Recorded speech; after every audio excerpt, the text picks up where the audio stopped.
gauge model, so you can see the bumper.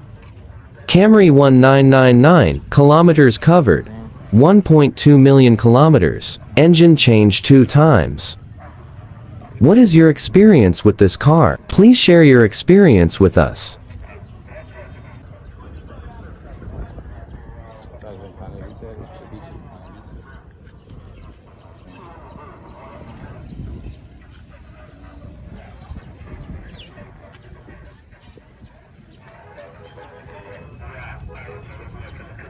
Maybe change the absorber, add more absorber so that it could be able to carry more loads. That's work done. Toyota Camry V8, okay, V6. So you see it has been raised. And underneath is over. So that's been work done. That's been work done.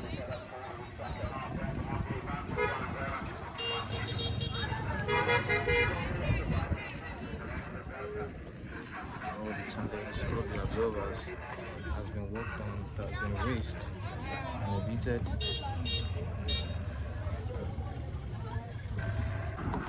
Let's check inside. The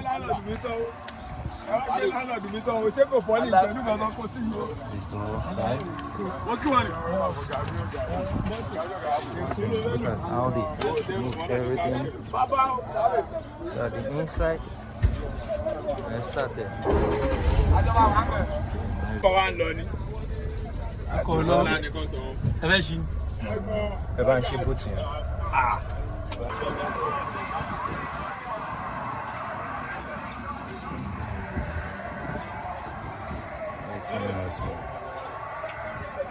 Well done.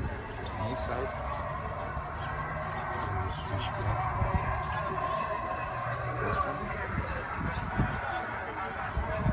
Speaker.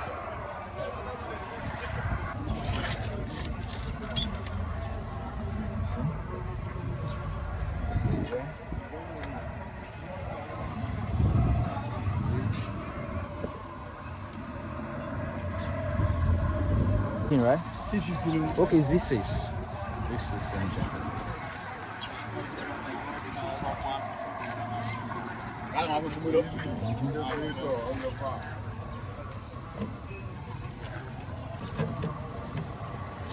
There's a Camry side. Has been tied, the battery.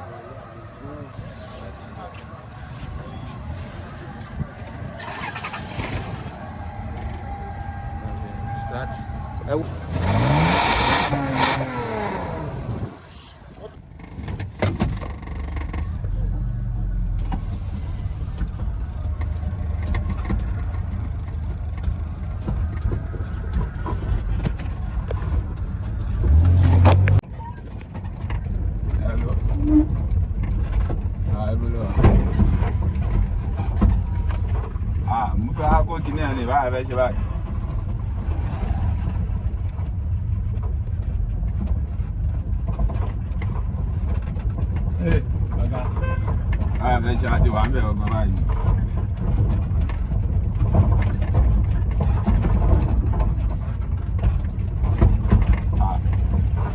ọgbẹ́ náà lè kí gbà lọ́wọ́ yàn ni.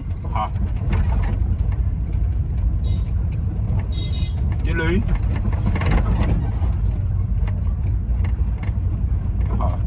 Kí ló dé báyìí? Ṣé o fẹ́ bá mi kó wálé nítorí mọ́tò tèmi lọ́mú mi ò tí lè lọ mú mọ́tò mi mọ́ o. Slow. Àtàwọn tí mo ti ń dá ẹ nọ́mbà ẹ̀ṣọ́ fi kọ́ ni. Ìyá ajá ìlẹ́ o. Báyìí bá a ṣe báyìí sí. Ọkọ rọ̀lẹ́, ló máa lé rọ̀lẹ́. Ló sọ. Àtàwọn kò tí mo ti ń pinnu ń bẹ̀rẹ̀. Kò wá gbé bọ́. Lágbà bẹ́ẹ̀. Alẹ́ mú nǹkan báyìí. Mo mú nǹkan bẹ́ẹ̀ o. Mo lọ ní ìfẹ́ pẹ́ nìkan bẹ́ẹ̀ ni. Ṣé ibi tá a lọ àti lọ rí nǹkan dáyẹ kó gan kótẹ́? Máa lọ jẹ́ ẹni ṣọ́ọ̀bù. Lájú ọ̀lẹ́ tó máa ní. Àtàwọn mo ti pinnu bẹ́ẹ̀. ọmọ kan ló kọ́kọ́ gbé pé ó ń lọ sára. ọmọ ẹ tó ẹ̀ẹ́dẹ̀ tí kò ti parí ẹ̀. Ó ti parí ẹ̀. Òun náà ló fi ń pàdé láìjọ yìí ṣáálè. Amọ̀dé.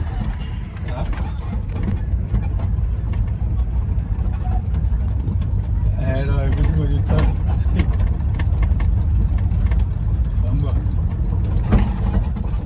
Wà á ní parí ẹ̀ ṣe mo wà á ní débẹ̀ ọ̀dẹ̀ kó wà á ní bá mi tẹ́ 200 mi padà. Ṣé ọmọ ẹgbẹ́ ìwà ẹ̀ ní wọ́n ràn wọ́n?